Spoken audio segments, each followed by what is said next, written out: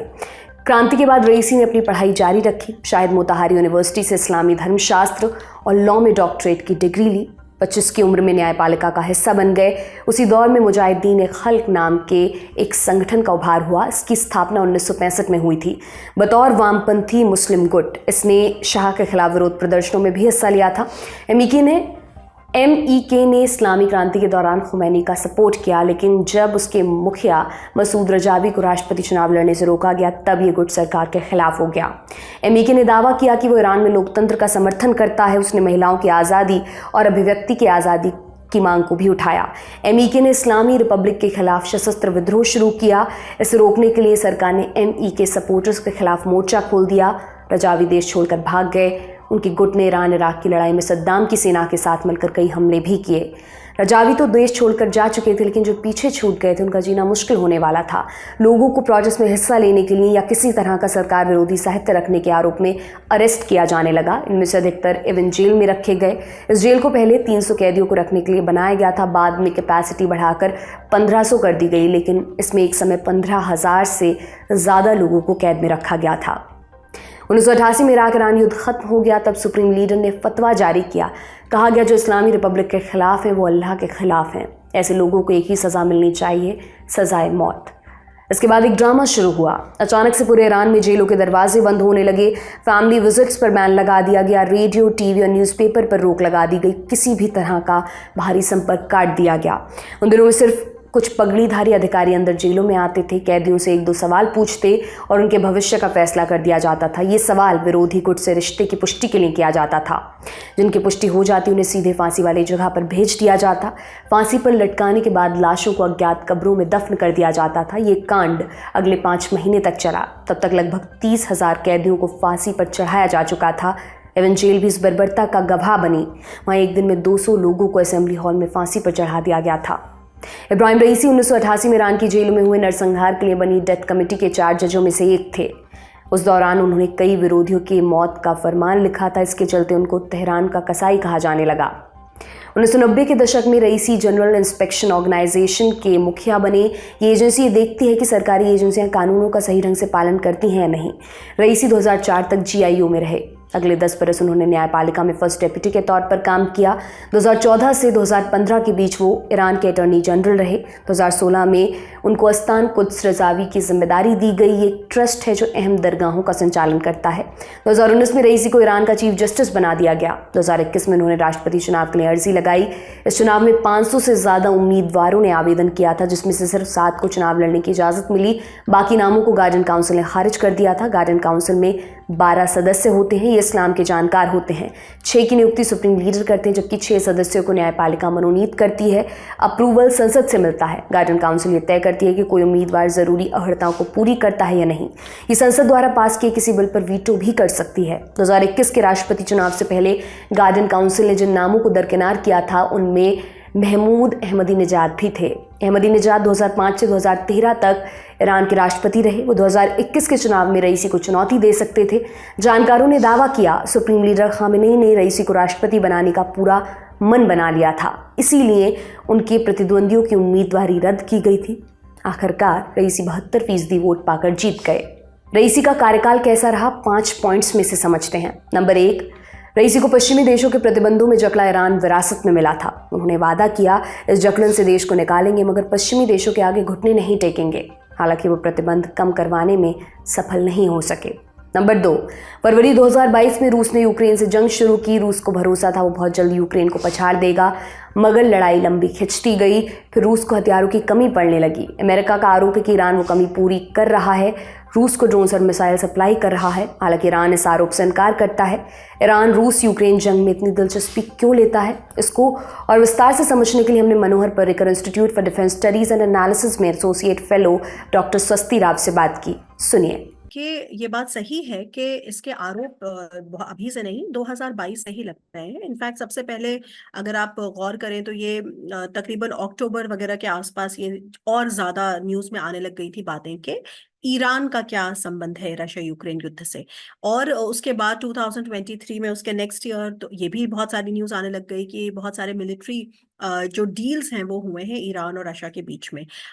देखिए ये जो सप्लाई आ रही है ईरान से, हालांकि ईरान इसको ऑफिशियली मना करता रहा है, लेकिन बहुत सारे और भी ऐसे सेकेंडरी एविडेंसेस हैं, जैसे जो ड्रोन्स गिराए जाते हैं उनके पार्ट्स होते हैं एटसेट्रा एटसेट्रा। बहुत सारी रिपोर्ट्स हैं, जैसे पिछले कुछ दिनों रिपोर्ट्स आई थी कि जो मेन उनका कंपोनेंट है जो ईरान भेजता है रशिया को, वो है शाहेद ड्रोन्स। आपने नाम सुना होगा। शाहेद ड्रोन्स जो है वो एक तरह का लॉयटेड म्यूनिशन है, उसको कामिकाज़े या सुसाइड ड्रोन्स भी कहते हैं।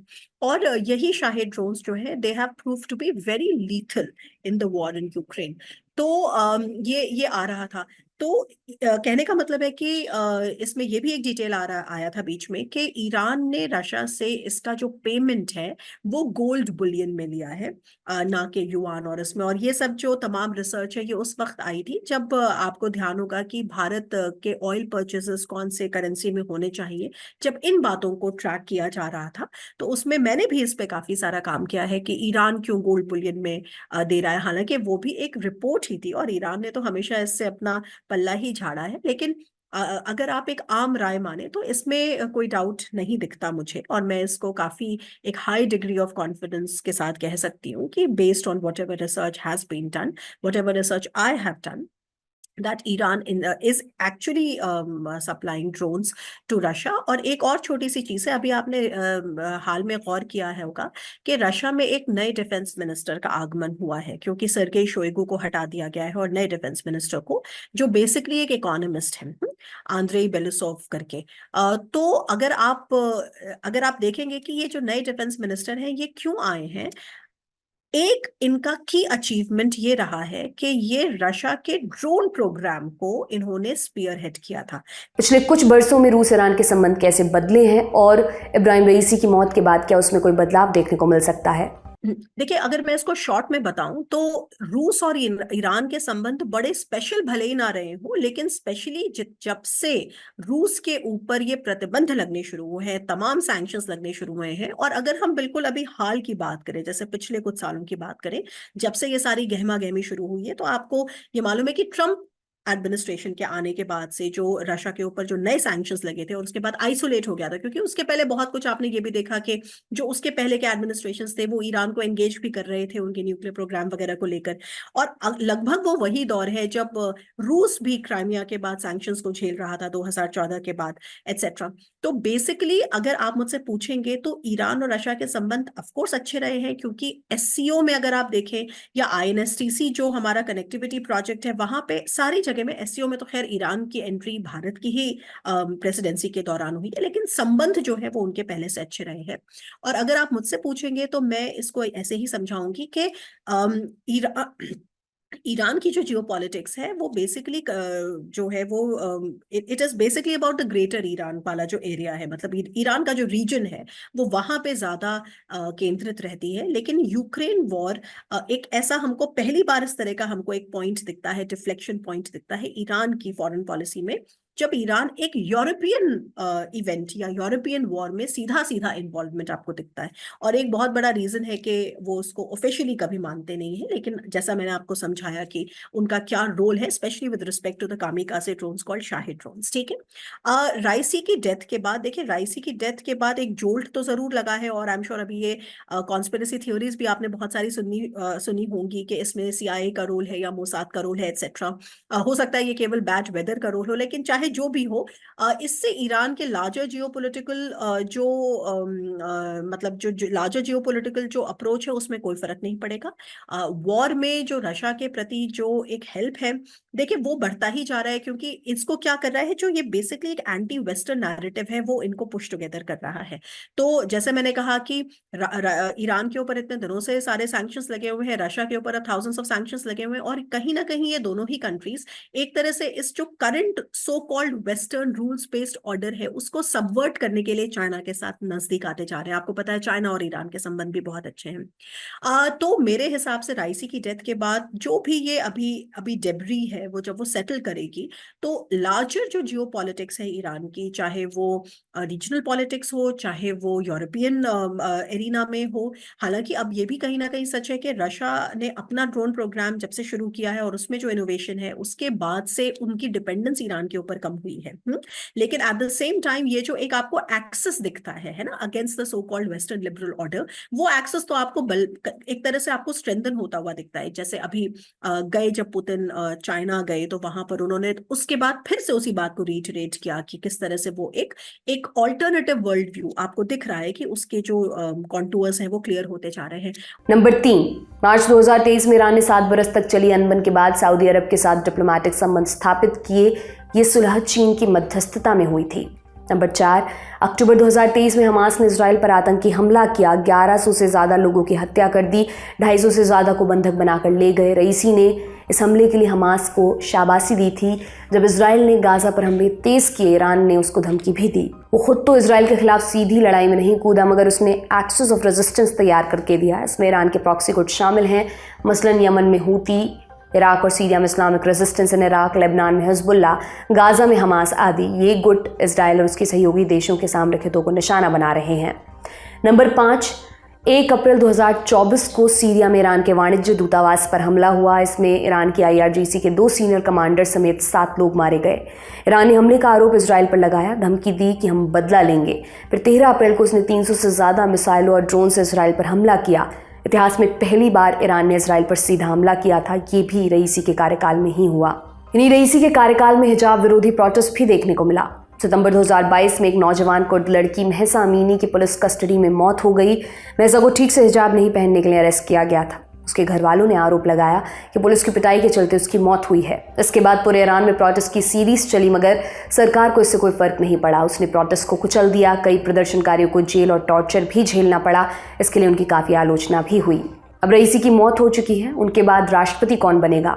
ईरान के संविधान के मुताबिक अगर किसी राष्ट्रपति की पद पर रहते हुए मौत हो जाती है या वो काम करने के योग्य नहीं रहता, उस स्थिति में फर्स्ट वाइस प्रेसिडेंट को कार्यवाहक राष्ट्रपति बनाया जाता है।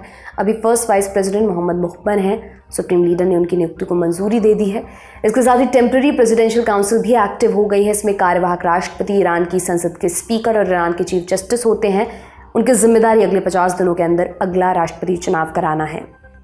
ईरान का अगला फुल टाइम राष्ट्रपति कौन हो सकता है? अभी तक कोई नाम उभर कर सामने नहीं आया है। जानकार मानते हैं कि सुप्रीम लीडर खामेनेई का पूरा जोर अराजकता या विद्रोह की आशंका को खत्म करने पर रहेगा, क्योंकि उम्मीदवार तय करने का अधिकार गार्डियन काउंसिल के पास और गार्डियन काउंसिल की शक्ति सुप्रीम लीडर के पास है। इसलिए अंततः अगला राष्ट्रपति उनकी मर्जी का ही होगा। ईरान में राष्ट्रपति के पास क्या क्या शक्तियां, इस पर भी बात कर लेते हैं। राष्ट्रपति को ईरान में दूसरा सबसे शक्तिशाली व्यक्ति माना जाता है सुप्रीम लीडर के बाद। हालांकि राष्ट्रपति की शक्तियां बहुत हद तक सीमित हैं। राष्ट्रपति हेड ऑफ द गवर्नमेंट होते हैं, उनकी जिम्मेदारी संविधान के प्रावधानों को लागू करवाना है। राष्ट्रपति का कार्यकाल 4 बरस का होता है। कोई भी व्यक्ति लगातार 2 टर्म से ज्यादा दफा राष्ट्रपति नहीं रह सकता। ईरान में सबसे शक्तिशाली कौन? इसका सीधा जवाब है सुप्रीम लीडर। ये कुर्सी अभी अयातुल्लाह अली खामेनेई के पास है। वो ईरान के दूसरे सुप्रीम लीडर हैं। 1989 में कुर्सी पर बैठे थे। उससे पहले 8 बरस मुल्क के राष्ट्रपति रहे। पहले सुप्रीम लीडर थे अयातुल्लाह रूहुल्लाह खुमैनी। वो इस्लामिक क्रांति के अगुआ और इस्लामिक रिपब्लिक ऑफ ईरान के फाउंडर थे। उन्हीं के विचारों पर ईरान का संविधान बेस्ड है। 1989 में खुमैनी की मौत हो गई। उनके बाद अली खामेनेई को सुप्रीम लीडर बनाया गया। उनके पास क्या क्या शक्तियां हैं? चीफ जस्टिस की नियुक्ति करते हैं। गार्डियन काउंसिल के 6 सदस्यों की नियुक्ति वही करते हैं। आर्म्ड फोर्सेस की मुखिया की नियुक्ति सुप्रीम लीडर करते हैं। इस्लामिक रिवोल्यूशनरी गार्ड्स कोर उनको रिपोर्ट करती है।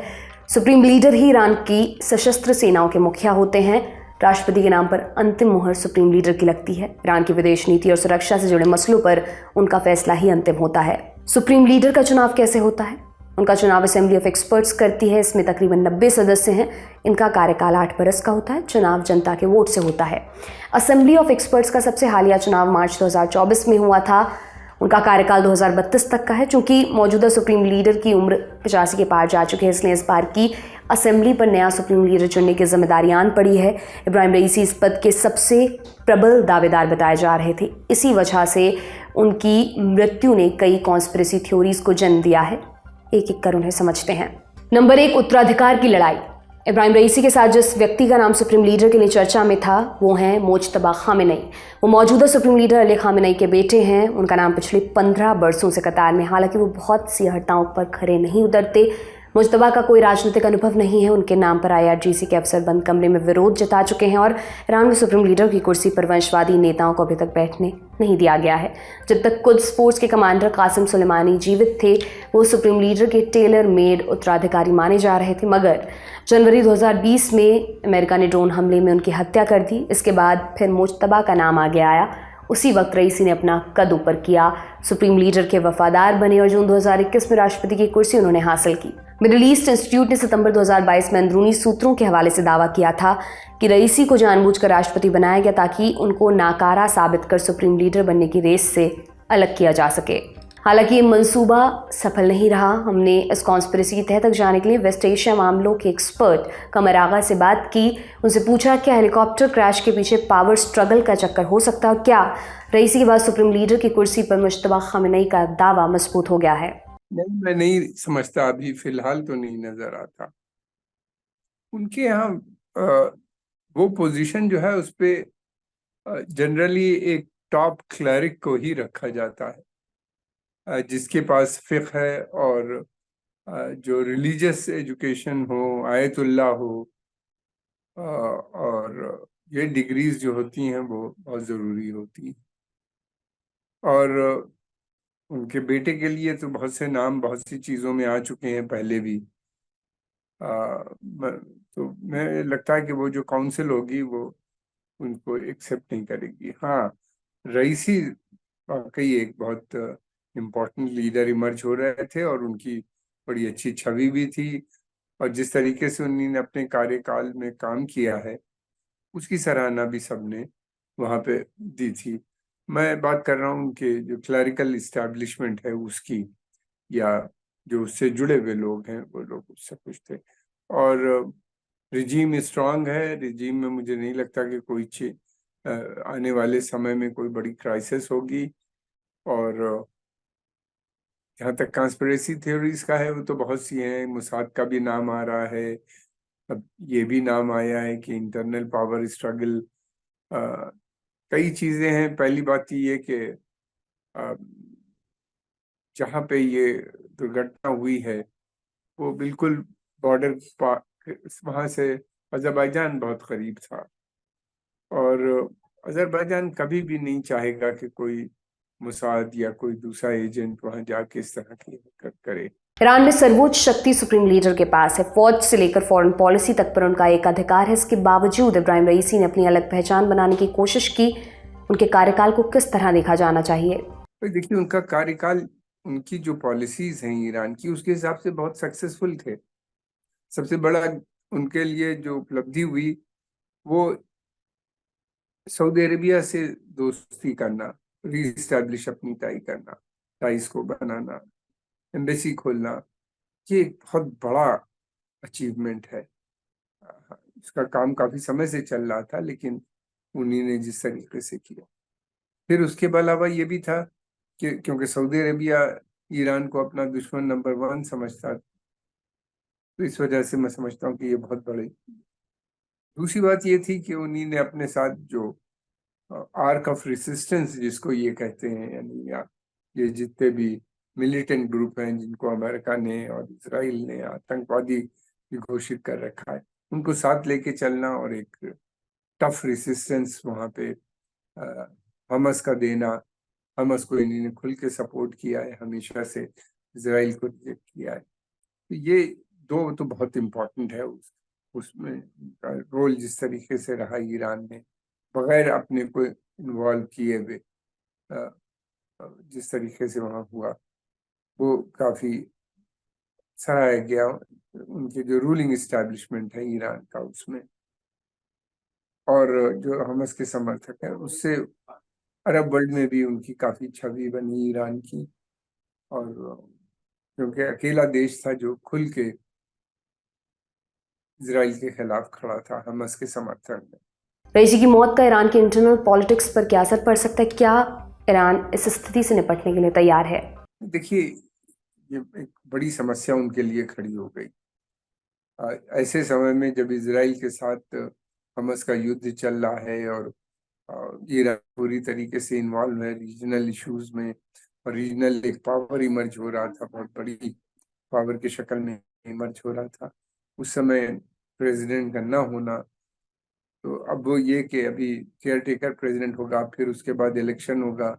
इस पीरियड में ईरानी जनता, ईरानी गवर्नमेंट इंटरनली ज्यादा इन्वॉल्व हो जाती है। ये एक बड़ा सेटबैक होता है। इलेक्शन होगा 50 दिन बाद, फिर उसके बाद रिजल्ट आएगा, नया प्रेसिडेंट बनेगा। वो कौन बनेगा ये पता नहीं, कितना जल्दी से जो सिचुएशन है उसको समझने में कामयाब होगा और आगे बढ़ा पाएगा ईरान के जो इंटरेस्ट है उनको। ये एक सेटबैक है उनके लिए। इजराइल और अमेरिका ने ईरान में हुए हादसे पर चुप्पी साध रखी है। यहीं पर आती है कॉन्स्पिरेसी थ्योरी नंबर 2। हेलीकॉप्टर गायब होने के बाद से चर्चा है कि क्रैश में इजराइल की खुफिया एजेंसी मोसाद का हाथ हो सकता है। हालांकि ईरान ने आधिकारिक बयान में किसी पर कोई आरोप नहीं लगाया है। वहीं एक शीर्ष इजरायली अधिकारी ने न्यूज़ एजेंसी रॉयटर्स को कहा कि हादसे से हमारा कोई लेना देना नहीं था, इसमें हम शामिल नहीं थे। इजराइल सरकार ने आधिकारिक तौर पर कुछ भी नहीं कहा है। अमेरिका ने 19 मई को कहा था हम हालात पर नजर बनाए हुए हैं, मगर उसने शोक नहीं जताया। हालांकि कई अमेरिकी सांसदों ने कहा कि अच्छा हुआ। इजराइल के एक सांसद अविडोर लिबरमैन ने कहा हमारे लिए इसका कोई मतलब नहीं है, इससे ईरान के प्रति हमारा रवैया नहीं बदलेगा। ईरान की पॉलिसी सुप्रीम लीडर तय करते हैं। अमेरिका और इजराइल दोनों को ईरान अपना सबसे बड़ा दुश्मन मानता है, उनको समय समय पर धमकियां भी देता रहता है। क्या ईरान में अराजकता का फायदा उन्हें हो सकता है? देखिए, उनको कोई भी मौका मिलेगा तो जरूर उसका फायदा उठाएंगे, और वो तो खुल के कहते हैं। उन्होंने सैंक्शंस भी लगा रखे हैं। उनकी पॉलिसी है कंटेन करो ईरान को, फिर रिजीम चेंज की पॉलिसी है बेसिक। तो उनको अगर कोई भी मौका मिलेगा उसका वो ओपनली सपोर्ट करेंगे। करते रहे हैं, पहले भी किया है, अभी भी करेंगे, चाहे वो यूनाइटेड नेशंस हो या जनरल असेंबली हो या जो भी तरीके हो, कोवर्ट और ओवर्ट दोनों मीन से मैं समझता हूँ कि वो उसका समर्थन करेंगे वो लोग। लेकिन ये है कि उनकी भी पॉलिसी में कोई परिवर्तन नहीं है। अभी भी उनकी कोशिश यही है कि रिजीम चेंज हो जाए किसी भी सूरत से ईरान के अंदर। अब चलते हैं इंडिया कनेक्शन की तरफ। भारत के प्रधानमंत्री नरेंद्र मोदी ने रईसी की मौत पर गहरा दुख जताया। उन्होंने सोशल मीडिया प्लेटफॉर्म एक्स पर लिखा भारत ईरान संबंधों को मजबूत बनाने में उनकी भूमिका को याद रखा जाएगा। दुख की घड़ी में भारत ईरान के साथ खड़ा है। प्रधानमंत्री नरेंद्र मोदी अपने कार्यकाल में सिर्फ एक बार ईरान के दौरे पर गए हैं 2016 में। तब चाबहार पोर्ट डील पर दस्तखत हुआ था। वो समझौता तत्कालीन ईरानी राष्ट्रपति हसन रूहानी के कार्यकाल में हुआ था। रईसी 2021 में ईरान के राष्ट्रपति बने। तब तक स्थिति बदल गई थी। भारत ने ईरान से तेल खरीदना बंद कर दिया था। हालांकि चाबहार का काम जारी रहा। इब्राहिम रईसी के कार्यकाल में भारत ईरान के संबंध कैसे थे? क्या उनके बाद इस रिश्ते में कोई अंतर आ सकता है? ये सवाल हमने पूछा Centre for India West Asia Dialogue के डायरेक्टर ए.के. पाशा से। सुनिए। सदर रईसी के दौरान ईरान भरपूर कोशिश की भारत के साथ अच्छे संबंध स्थापित करने के लिए, और जो तेल ईरान इंडिया को एक्सपोर्ट करना चाहता था, उसमें दो और चीजें उन्होंने ऐड किया। पहले तो क्रेडिट 3 महीने का देते थे वो हिंदुस्तान को, कि तेल जब पहुंचा तो 3 महीने बाद पेमेंट लोकल करेंसी में कुछ और फॉरेन करेंसी में कुछ देने का। तो उसके बाद रईसी ने अपने ऑयल टैंकरों, यानी कि ईरानियन ऑयल टैंकर में भेजने का ऑफर दिए थे, और उस पे कम से कम इंश्योरेंस कवरेज का भी उन्होंने प्रपोजल दिया था, जो कि नया था। क्योंकि हम अमेरिका के दबाव में आके तेल बंद कर दिए थे, ये ऑफर हिंदुस्तान ने नहीं लिया रईसी के दौरान। और रईसी हालांकि भरपूर कोशिश की उन्होंने भारत के साथ संबंध स्थापित करने के लिए, लेकिन हम जो है दूसरी दिशा में देख रहे थे।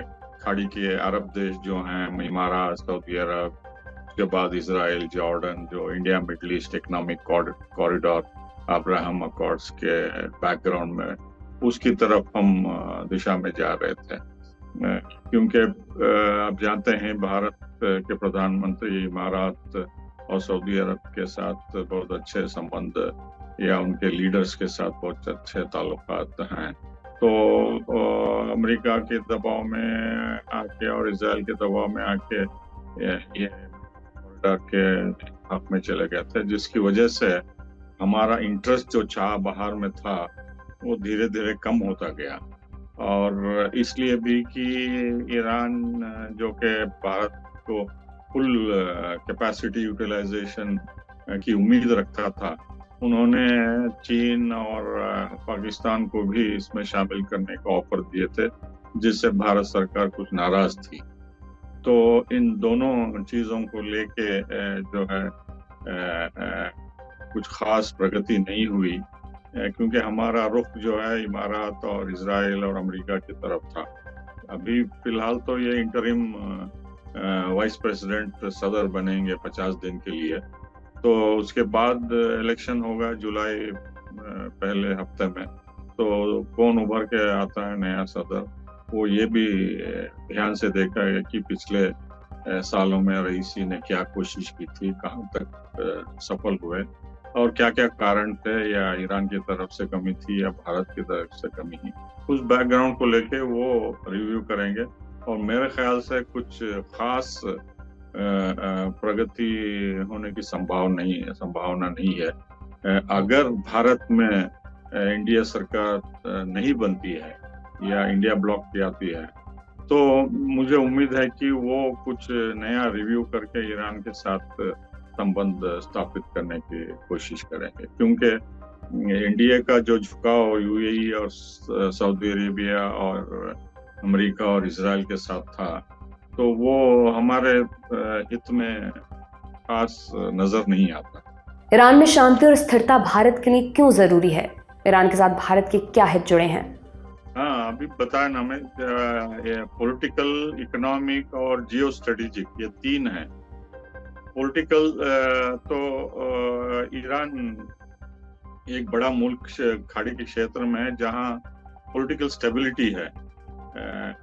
दूसरी तरफ देखें खाड़ी में, वहाँ तो मोनार्की है और डिक्टेटरशिप है, और कभी भी इंस्टेबिलिटी हो सकती है। तो ईरान जो है काफी पॉलिटिकल स्टेबिलिटी से स्टेबल करता है, दाखिलत करता है। और खाड़ी के देश भी ये नहीं चाहते कि ईरान के साथ हमारे अच्छे संबंध हो, क्योंकि वो अपने ही देशों के साथ तिजारत बढ़ाना चाहते हैं या कॉरिडोर बनाना चाहते हैं और अपना तेल निर्यात करना चाहते हैं और अपना मार्केट बढ़ाना चाहते हैं इंडिया में और इन्वेस्टमेंट के जरिए। तो ईरान बहुत हिस्टोरिकल टर्म्स में, पॉलिटिकल स्ट्रेटजी में, जियो पॉलिटिक्स में काफ़ी महत्वपूर्ण रखता है। सबसे अहम बात यह है कि हम अगर अफगानिस्तान में कुछ भी करना चाहते हैं, चूंकि हमारा संबंध पाकिस्तान के साथ ठीक नहीं है, तो ईरान के साथ फ्रेंडशिप बहुत महत्वपूर्ण है वहाँ, क्योंकि जो भी अफगानिस्तान में होता है यहाँ पे काफ़ी असर होता है। और सेंट्रल एशिया में भी जो है अब सिर्फ ईरान के जरिए लिंक भारत का है। और लॉन्ग टर्म में अगर सोचें, अगर जैसा हूती अटैक कर रहे हैं रेड सी में और हमारे शिप्स आसानी से आ नहीं जा रहे हैं वहाँ, तो ये नॉर्थ साउथ कॉरिडोर ही रिलायबल है, क्योंकि इससे समय बचता है और कम खर्च भी होता है। मिडिल ईस्ट की पॉलिटिक्स में ईरान का फैक्टर कितना अहम है, बाकी दुनिया के लिए ईरान खास क्यों है? हाँ, पूरे वेस्ट एशिया में जो है ईरान के बगैर कोई भी मुद्दा जो है खाली नहीं है। चाहे वो आप इजराइल में ले लो या हमास ले लो या हिजबुल्लाह ले लो या शाम ले लो या इराक, सऊदी अरब या खाड़ी के देश में जहाँ शिया लोग हैं या हुतीज ले लो, सभी जगह जो है ईरान अपनी डिप्लोमेसी से, अपने मिलिट्री सपोर्ट से, आइडियोलॉजिकल सपोर्ट से अपना जो है फुटप्रिंट्स वहाँ काफ़ी मजबूत कर लिया पिछले 30-35 साल में। खास तौर पे जनरल कासिम सुलेमानी जो रेवोल्यूशनरी गार्ड्स के थे, वो मेन स्ट्रेटजी अडॉप्ट कर रहे थे। उनकी वजह से ईरान काफ़ी क्षेत्र में मजबूत हो गया। और जैसा कि आप जानते हैं, पूरे देश यहाँ के ईरान से या तो डरते हैं या तो कुछ भी कदम ईरान के खिलाफ उठाने के लिए 100 बार सोचते हैं। हालांकि अमेरिका उनको सपोर्ट कर रहा है, लेकिन फिर भी सऊदी अरब और कई खाड़ी के देश ईरान को ये मान के चलते हैं कि वो बहुत बड़ा रीजनल पावर है। टर्की भी मानता है इस बात को। और सबसे बड़ी बात यह है कि ईरान सिर्फ ईरान ही नहीं है, उसके पीछे चीन और रूस भी है और कई अन्य देश भी हैं, और सबको मिला के ईरान का असर और रसूख जो है काफ़ी बढ़ गया है, इन्फ्लुएंशियल पावर हो गया है। ग्लोबली भी जैसा कि आप जानते हैं, ईरान ने रशिया को कई हथियार एक्सपोर्ट किया है और ड्रोन्स भी एक्सपोर्ट किया है। और हमें पता नहीं कि किन किन देशों को वो हथियार एक्सपोर्ट कर रहे हैं। हमें पता है कि इजराइल और अमेरिका और वेस्ट किन देशों को हथियार सप्लाई करते हैं, लेकिन ईरान की इंडस्ट्री, मिलिट्री इंडस्ट्री भी काफ़ी है और वो दूसरे मुल्कों को भी हथियार एक्सपोर्ट कर रहे हैं, जिससे उनका इन्फ्लुएंस बढ़ता जा रहा है। हालांकि सैंक्शंस में है, फिर भी जो है वो अग्रेसिव डिप्लोमेसी और पॉलिसी से जो है का इन्फ्लुएंस बढ़ता जा रहा है। सभी को पता है कि वो अपने आप में ही एक रीजनल पावर है और उनके पीछे चीन और रशिया है, दो यूनाइटेड नेशन सिक्योरिटी काउंसिल के वीटो बिल्डिंग पावर और न्यूक्लियर पावर्स। और ईरान भी न्यूक्लियर पावर ही माना जा रहा है, क्योंकि उसके पास पूरी टेक्नोलॉजी है और शॉर्ट नोटिस में न्यूक्लियर बम भी बना सकता है। तो अमेरिका जैसा सुपर पावर जान के उसको छेड़ने से गुरेज करता है, तो दूसरे मुल्क भी इस इशारे को ध्यान से देखते हैं कि ईरान जो है कोई बनाना रिपब्लिक नहीं है, मामूली देश नहीं है, ये काफ़ी ताकतवर हो गया है और उसका इन्फ्लुएंस बढ़ता जा रहा है ग्लोबल पॉलिटिक्स में। ईरान हादसे से और क्या क्या अपडेट्स हैं? इजिप्ट, कतर, यूएई, सऊदी अरब, इराक, तुर्की, मलेशिया, वेनेजुएला, फ्रांस समेत कई देशों ने ईरान हादसे पर दुख जताया है। अली बागेरी को ईरान का कार्यवाहक विदेश मंत्री बनाया गया। वो ईरान के न्यूक्लियर नेगोशिएटर के तौर पर काम कर रहे थे। रूस के राष्ट्रपति व्लादिमीर पुतिन ने ईरान के कार्यवाहक राष्ट्रपति मोहम्मद मुख्बर से फ़ोन पर बात की। दोनों नेताओं ने आपसी संबंधों को मजबूत बनाने का वादा किया। हिजबुल्लाह और हमास ने रईसी की मौत को निजी क्षति बताया है। हिजबुल्लाह लेबनान का चरमपंथी संगठन है, ईरान का सबसे बड़ा और सबसे ताकतवर प्रॉक्सी गुट, जबकि हमास को ईरान का अच्छा खासा सपोर्ट मिलता है। ईरान ने अपने यहाँ 5 दिनों के राजकीय शोक का ऐलान किया है। लेबनान और सीरिया ने 3 दिनों के राजकीय शोक की घोषणा की है। आज का दुनियादारी यहीं पर समाप्त होता है। कल फिर आपसे मुलाकात होगी, इसी उम्मीद के साथ मैं विदा लेती हूँ। शुक्रिया, शुभ रात्रि।